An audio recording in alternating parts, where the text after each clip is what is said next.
I've invented a magical universal capsule. With just a press, armored vehicles, luxury villas, or tanks appear right before your eyes in an instant. My name is Jack, and as a modern man who time traveled from 2026, I've somehow ended up in this devastated wasteland. A global nuclear war detonated 300 years ago, radiation mutating animals into beasts, but luckily the fallout has settled, allowing humans to walk the surface again. A system called the Universal Capsule chose me. As long as I collect monster cores or lost tech for energy, I can unlock and craft more types of capsules. The scorching sun bakes the earth, and the distorted heat waves mix with dust, making every breath feel like swallowing rough sand. A three-man scavenger squad named Hound is trekking through the wilderness, with Captain Rob leading the way, carrying a canvas bag full of scrap metal. A team member cries out for water, so Rob shakes his canteen containing the last mouthful of murky liquid, insisting warily that they must make it to the Black Iron City settlement. Just then, I walked over, and facing Rob's guarded interrogation, I patted my pant leg to show I was just a merchant open for business. Immediately after, I pulled out a silver-white capsule printed with the letter C, featuring a delicate red micro button on top. Watching the approaching group, I pressed the button and tossed the capsule. With a crisp electronic chime, a large double-door fridge appeared out of thin air on the sand. Slim fell to the ground in terror, and Rob's eyes went wide. He had seen fire-breathing beasts and telekinetic stone control, but never a miracle that defied logic like this. Satisfied with their reaction, I stepped forward and opened the fridge doors. Cold air rushed out, carrying the scent of canned drinks and fruit platters,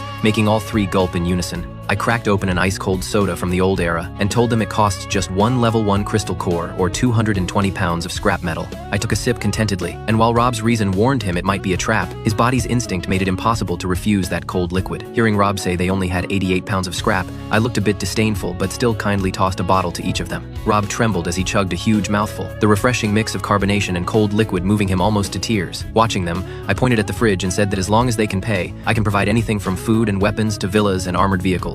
As I played with the colorful capsules in my hand, making them click, Rob finally realized this young man held the power to change the rules of the waste. Subscribe for more anime content.